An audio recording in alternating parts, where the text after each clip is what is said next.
The courtroom was too bright. That's what I noticed first. The glare off the polished floors, the way it bounced off the pale walls and caught on the brass of the judge's nameplate. I adjusted my coat, kept walking. Ellis turned when he saw me. The smirk came slowly, like he'd practiced it. Dana leaned in, whispered something behind her hand, and laughed too loudly. Her bracelet clinked against the table as she crossed her arms. Her nails were red, always red. I didn't look at them. The bailiff called my name. Cynthia Kalin, responding party. My heels echoed as I approached the defendant's table. I sat down, smoothed the hem of my skirt, and folded my hands in my lap. I didn't need to see Ellis's face to know he was enjoying this. The judge flipped through the file. His eyes skimmed the first page, then the second. He paused, looked again. Wait. He glanced at the plaintiff's counsel. She's the one you're suing. The air shifted. Even the court clerk stopped typing. He leaned back in his chair, eyes narrowing just slightly. I've read the declaration. Claims of diminished capacity, mismanagement of estate assets, potential need for conservatorship. He turned to me. Mrs. Kalin, how old are you? 66, Your Honor. And do you currently live alone? Yes. Employed? Retired. Budget analysis, City Finance Department, 32 years. He nodded slowly, noted. Dana's face had gone still. Ellis shifted in his chair, adjusting his cuffs as if they'd gotten too tight. The judge tapped his pen twice. Let's proceed with today's preliminary review, but I'd like to see the supporting evidence for these allegations, all of it. He didn't say it unkindly, but it was the kind of voice that broke apart performances. I didn't smile. I didn't blink.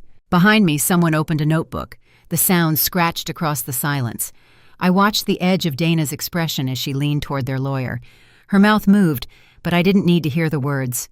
They'd prepared for a different version of me, and I hadn't even opened my folder yet. The first letter came folded in a white envelope with my name printed in clean, professional typeface. No return address, just the name of a law firm I didn't recognize. I opened it in the kitchen, setting aside my tea to read. It started with pleasantries. Dear Mrs. Kalin, we represent Mr. Ellis Kalin in the matter of family financial concern. My eyes skimmed over legal phrases I'd heard 100 times before in my years with the city. Except this time, I wasn't behind the desk, I was the target. They wanted documents, tax records, trust details. The letter ended with a soft warning. Our client expresses concern about your ability to manage ongoing financial responsibilities. I didn't sleep that night. The second letter came a week later. Firmer tone, mentioned patterns of confusion, suggested an evaluation. I sat at my desk and reread the opening line until it blurred. I had kept Ellis's baby shoes in the top drawer of that desk for years. I opened the drawer and touched them, like they might steady me. By the third letter, I wasn't surprised, just tired. This one included a draft petition. Conservatorship suggested I lacked capacity to handle complex transactions. Ellis's name appeared in bold. Petitioner, Ellis James Kalin. He hadn't called, not once, not even a message. I sat at the kitchen table and looked around the house I'd paid off with night shifts and silent sacrifice. I remembered the look on his face when I handed him the down payment for his first home. I remembered helping Dana pick out centerpieces for their wedding, even when she never asked for my opinion.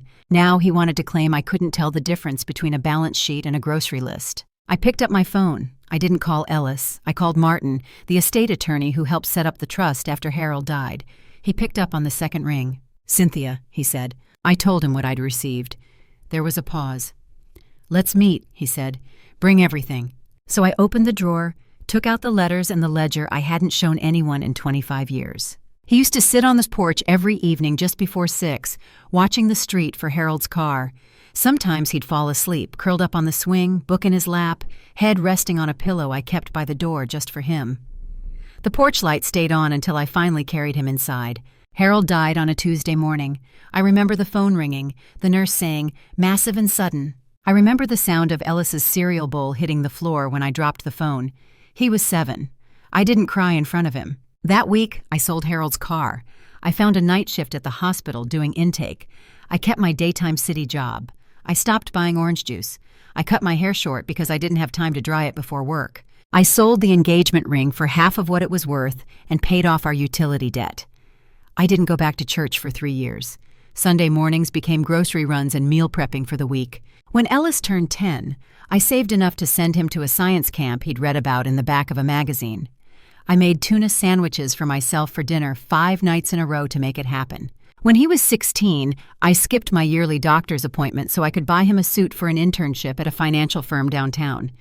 He looked like Harold that day, straight-backed and serious, standing in front of the hallway mirror, adjusting his tie.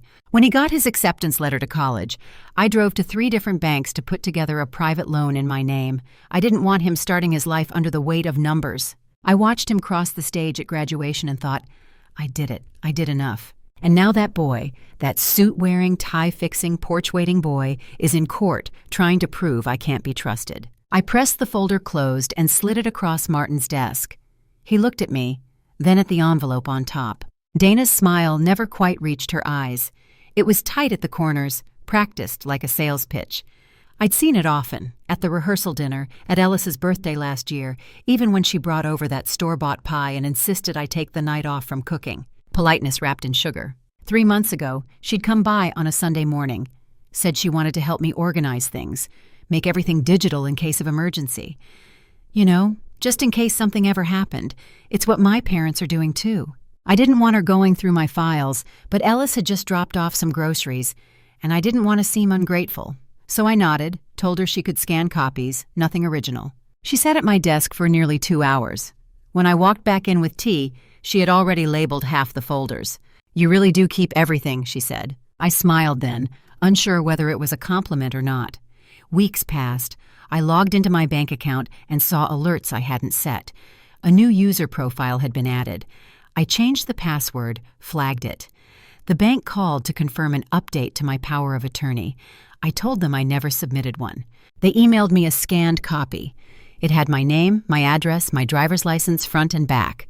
The signature looked like mine, but slanted wrong. The loop on the R was tighter, the baseline uneven. It was a version of my name I hadn't written. I sat there holding the printout in my hands, knowing exactly how they'd done it. Dana had smiled when she left that day, said she'd saved everything to a flash drive and would send me a copy. She never did. I walked into the spare room where I kept the fireproof box. I opened it slowly. Passport, deeds, medical directives. The originals were all there, but the trust document was out of order. The divider marked legal had been moved. 1 page was missing. I knew which one before I even looked. After Harold died, I let a lot go. The lake property went first, too expensive to maintain, too far to reach on my own. Then the stocks we'd built up through his old firm. I cashed them quietly, used part of the money to set up a savings account in Ellis's name for college, even though he didn't know it yet. I sold the second car, cut down the insurance, pared life down to what I could carry by myself, but I kept the house. Even when I had to refinance it 10 years ago to help Ellis and Dana buy theirs, I never changed the name on the deed, never added anyone, never borrowed more than I could pay back. I let the kitchen go outdated. I patched the roof myself one summer, when the contractor's quote felt more like insult than assistance. I lived with the creaks in the floor and the draft in the guest room because it still smelled like Harold's shirts. It was the only place where every sacrifice lived quietly beside me. So when I flipped to the last page of the petition and saw the line about liquidation of jointly influenced property for equitable redistribution, my breath caught. They meant the house. Dana must have coached the language. That was her way, using polite legal fog to bury cruelty. Martin saw my face as I set the document down. "We'll respond," he said, gently but firm. "You're the sole title holder. Their argument won't hold." I nodded, but I couldn't quite speak, because it wasn't just about title or law. It was about memory, about mornings in that kitchen before school, about Harold's muddy boots by the back door, about Ellis learning to ride a bike down the driveway, the same one they now wanted to price, divide, and sell. They could take paperwork, try to rewrite intention, but this house, this was the last thing that hadn't been touched. Until now. Martin handed me a pen and pointed to the section where we'd need to list assets for defense. I started with the house, then I paused, and I wrote a second line. The second hearing moved quickly. Motions, exhibits, objections noted for later review. I kept my hands still, my back straight. I didn't look at Ellis or Dana. Their lawyer spoke in careful tones, using words like concern, family intention, intergenerational transition. I waited. When it was my attorney's turn to respond, he stood and said, "We reserve full rebuttal for trial, Your Honor, but we'd like to flag several inconsistencies in the petition and request a private conference regarding the respondent's protected documents." Judge Lansing glanced up. Protected how? Medical and financial, both connected to documents allegedly submitted without consent. There was a pause. Then Judge Lansing shifted his chair, leaned forward slightly. Mrs. Kalin, you worked in city finance, didn't you? Yes, Your Honor, 32 years. He nodded slowly. Your husband, Harold Kalin, he passed from cardiac arrest in '99. My throat tightened, but I kept my voice steady. Yes. I remember him, Lansing said. You came to probate court. I was clerking under Judge Riley. Then he smiled faintly.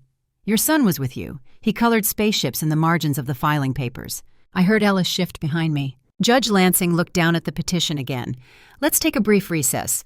Counsel for both parties. Chambers, please. Ellis stood too quickly, knocking his pen from the table. Dana touched his wrist, murmured something. She still didn't look at me. In the hallway outside the chamber, I stood next to Martin while the others filed in. The door clicked shut behind us. Judge Lansing motioned to the small conference table. I'm not here to relitigate a family's emotions, he said. But I remember this woman, and I remember the way she spoke about protecting her son. I'd like to know why that same son is now questioning her capacity with a forged signature and a suspicious power of attorney. Martin opened the file. He didn't speak. He just laid out the documents one by one, the video still, the banking flags, the notarized letter from my doctor dated 1 week before Ellis's. When we stepped back into the courtroom, the bailiff handed the judge a folder. He didn't open it yet. He just looked at Ellis. I had kept that folder for years, never thinking I'd need it. It started small, just a habit from my years in finance. Every receipt, every statement, every call logged and dated. Harold used to tease me for it. You've got a file for every breath we take, he'd say. And I'd smile, because keeping records was how I stayed calm when life didn't give second chances. After he died, the habit deepened. Order became my comfort. Paper told the truth when people couldn't. When Judge Lansing asked about verification, I didn't hesitate. I told Martin where to look. Bottom drawer, locked cabinet, right side of the study. He drove to the house that night. The folder wasn't fancy, just a blue binder with peeling labels. Inside were 20 years of quiet proof. Tax filings, correspondence, notarized letters, even the small things that didn't matter until suddenly they did. Near the back, 3 pages were stapled together. My most recent medical affidavit, signed by Dr. Patel, dated 3 weeks before the so-called evaluation Ellis submitted. The ink was still bright. The signature matched. Below that, a flash drive taped to the binder's spine. I'd almost forgotten about it. The small home camera I'd installed after a break-in 5 years ago had captured Dana printing something in my office while I watered the garden. I hadn't realized she'd used my own computer. When Martin played it on his laptop, the footage was grainy but clear. Dana, leaning forward, phone in one hand, my ID on the scanner bed. She smiled at something. The person on the call said, "Yes, I'll get it today," she whispered. Martin copied everything, placed the binder in a sealed envelope, and handed it to the bailiff the next morning. In court, when Judge Lansing asked for evidence of fraud, Martin simply said, "We have more than enough." The judge raised an eyebrow. "Then I suggest we proceed carefully." Ellis looked at his lawyer. Dana looked at the floor. I folded my hands on the table and waited for the sound that would follow the moment truth finally hit paper. Ellis adjusted his jacket before walking to the witness stand. He didn't look at me. He kept his eyes on the floor, then the judge, then the ceiling, anywhere but me. When he was sworn in, his voice came out softer than I remembered. He spoke about concern, about noticing patterns, how I had started forgetting where things were. He mentioned a check I'd written twice in 1 week, a voicemail I supposedly left where I confused a date. He said it all like it hurt him to say it, like he'd struggled with the decision to take this to court. Martin didn't interrupt, he just waited. When it was time for cross, he stood slowly and pulled the binder from his briefcase. "Mr. Callan," he said, "can you confirm your signature appears on these filings?" Ellis glanced over. "Yes." "And can you confirm that you submitted these medical concerns to the court based on an evaluation by Dr. Levon?" "Yes." Martin nodded. "Interesting." Then he stepped aside and the screen behind him lit up. First, the affidavit from Dr. Patel appeared, notarized, dated before Dr. Levon's report, clearly stating I was of sound mind and fully capable of handling financial matters. Then came the time-stamped footage. Dana at my desk, scanning my ID. I saw Ellis's jaw tighten. Then Martin showed the access log from my bank account, noting the unusual login on the day Dana visited, followed by an unauthorized profile change. Judge Lansing leaned back in his chair, elbows resting on the armrests. He didn't speak, but the silence was worse than shouting. Dana's hand moved beneath the table. Her lawyer leaned in, whispering. The clerk whispered to the bailiff. Ellis opened his mouth, but no words came out. The mask was slipping. Judge Lansing finally broke the stillness. "We'll resume tomorrow morning," he said. "Counsel, please remain after session." Ellis stepped down from the stand, his hands clenched. He brushed past me without a glance. Dana followed slower, as if her shoes didn't fit anymore. I remained seated, watching them walk toward the doors. The ruling came quickly. Judge Lansing didn't prolong it. He summarized the facts, the contradictions, the evidence of manipulation. He noted the forged signature and the surveillance footage. He never raised his voice. He didn't have to. "The court finds no basis for the petition," he said plainly. "All claims are dismissed with prejudice. No damages are awarded. Further, this court recommends review of materials submitted by the plaintiffs for potential fraud." Martin nodded beside me. I didn't move. When the gavel fell, it didn't echo. It just landed like a final breath that had taken weeks to draw. Outside, the sun had shifted across the lot. My feet hurt, but I kept walking. "Mom!" Ellis called behind me. Not loudly, more like a reflex, as if he still believed I might turn around out of habit. I didn't. "Can we talk?" he asked. Dana stood beside him, arms folded, eyes on the ground. She said nothing. I passed them without pausing. Martin didn't speak either. He let the silence hold its shape. Ellis didn't follow. I don't think he knew what to say once the script ran out. At the car, I placed my bag in the back seat and sat down carefully, hands on my lap. For a moment, I just breathed. I felt the edges of my name settle back into my skin, like it had been on loan to someone else for too long. The house was still mine. The trust stood, and the file folder that had once felt like a burden now sat beside me like a shield I hadn't known I'd need. Martin got in the driver's seat. "You want to go back to your place?" he asked. I looked straight ahead. "No," I said, "not yet." I wasn't ready to go home to the same walls just yet. Not before I understood how to live in them again, without expecting the floor to fall out. He nodded, started the engine. We drove for a while without speaking, turning through streets that felt familiar and quiet. By the time I asked him to pull over, the light had changed. Weeks passed before I opened the door to the study again. I started with the surface. Old envelopes, court drafts, the stack of photocopies Martin had returned after the ruling. I shredded what no longer served a purpose, boxed up the rest for storage. The only thing I didn't touch was the bottom drawer. It took me 2 days to open it. Inside was the old ledger, navy cover worn thin at the edges, spine still intact. I'd started it after Harold passed, when Ellis was in 3rd grade. It wasn't for taxes or budgeting. It was for the things that didn't show up on forms, page after page. Cello lessons, field trip fees, co-pays, holiday plane tickets, lines for groceries when Ellis was in grad school, checks sent just because, on birthdays when I suspected they were short on rent, but too proud to ask. There was the $27,000 I transferred when Dana lost her job and they didn't tell anyone. The $5,000 I wired the day before their mortgage closed because a bank delay almost cost them the house. It was all there. Every sacrifice, every yes that cost more than I admitted out loud. I didn't keep it for praise. I kept it because numbers were honest. They didn't twist the story or forget the details. I closed the ledger without adding a final entry. Nothing about the petition, nothing about the hearing. Some things didn't need ink to be remembered. The phone rang late one afternoon while I was repotting the plant in the corner. Unknown number. I let it go to voicemail. No message left. Maybe it was nothing. Maybe it was someone realizing too late what silence means when it's chosen, not imposed. I placed the ledger back into the drawer, not locked, but closed. The house was quiet again. Not hollow, just quiet. And somewhere in that quiet, I began to believe I could live in it without looking back every time I crossed the hall.